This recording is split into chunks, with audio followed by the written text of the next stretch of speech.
I was in a car accident, and I don't remember it.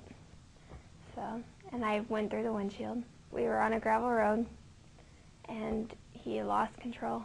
The first couple of weeks we were at University of Iowa hospitals and clinics, where Sarah was in a coma, and I think it was the 17th day we moved to St. Luke's from the university, and that's where everything really started.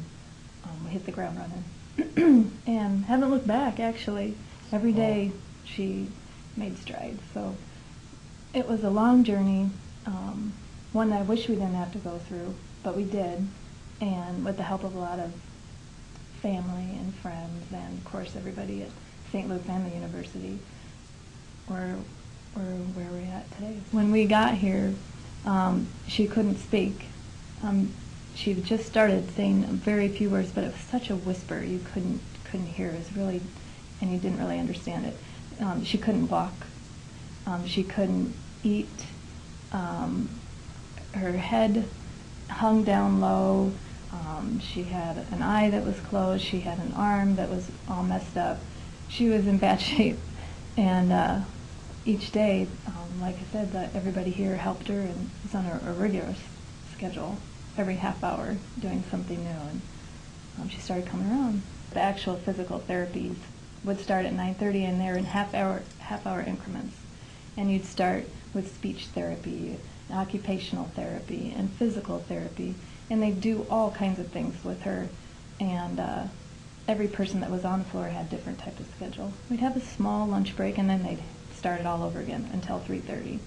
So those first couple of weeks, from having a traumatic brain injury is what ended up happening. She slept a lot, wasn't real with it, but as we started going more and more, she came around. We had a schedule posted in her room on a chalkboard, and we religiously went by it every day. It helped her too, to have that schedule up there. She could know what was expected of her, and this is what she's got to do. And I remember that. You always looked at the clock. There was a nice clock and date on the wall too. Kind of helped us kind of keep her on track and know where she's at. Because that having a traumatic brain injury, you don't always. She didn't know where she was at for a lot of the time. What's your main goal always been from the very beginning?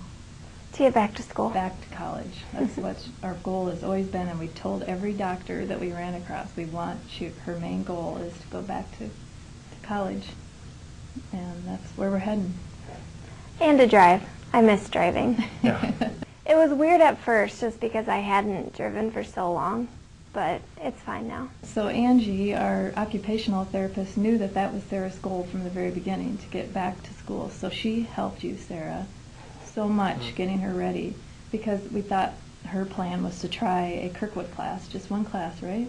And so she did that in the winter term. But Angie prepared her, gave her all kinds of ideas. I definitely highly recommend St. Luke's. There's no doubt. The staff, everything we went through was very positive. When we decided we were coming back for more therapy, there was no other place. We chose St. Luke's. We went to Therapy Plus.